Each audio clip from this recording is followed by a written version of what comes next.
Heberg, de microfoon is voor jou.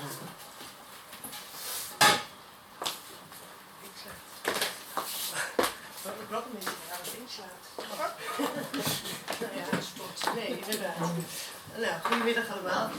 Vroeger, niet zo heel lang geleden, had ik altijd inspiratie.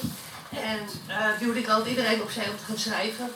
En dat gebeurt nu heel zelden. En als het gebeurt, dan weet ik de dag erna eigenlijk niet meer. Heb ik het nou geschreven of waar komt het vandaan?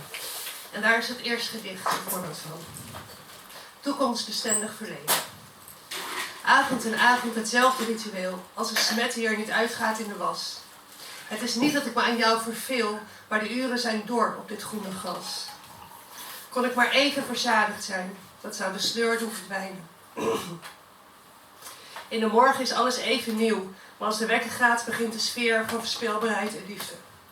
Wanneer de middag start houdt het op, de hoop op een toekomstbestendig verleden. Maar waar ik ook ga en wat ons ook brengt, één ding zal zegevieren. De boete die wij voor elkaar blijven doen, uit barmhartigheid en respect.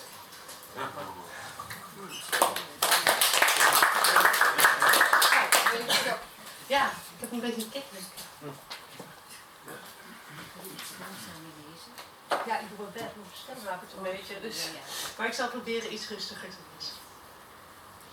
Deze heb ik geschreven voor de Haarlemse Dichtlijn. Het thema was gedaantewisseling. Ooit danste ik op muziek die ik hoorde, die alleen ik hoorde. Niemand anders, geen vriendje, geen ouder of kind hoorde het. Ik danste uitbundig op straat als een gek, of hield me in terwijl ik de klanken hoorde. Thuis ontlaadde ik mijn energie voluit, alsof er bliksemschichten in mij eruit schoten. Ik regelde binnen.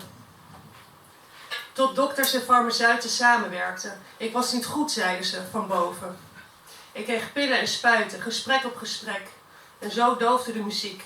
Ruis en eentonigheid bleven over. Ik danste niet meer, liep niet eens in een ritme. Wolken vulden zich niet zodat droogte heerste en er niets meer bloeide op mijn balkon. Tot ik boos werd en in een genadeloze uitbarsting de spuiten en pillen weigerden zonder gesprek.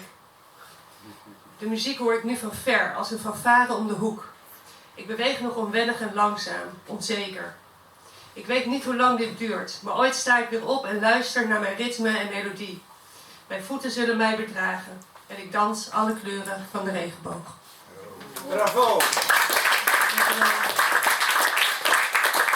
En de laatste heb ik samen met mijn vriend geschreven, eergisteravond, een beetje mede verrassing.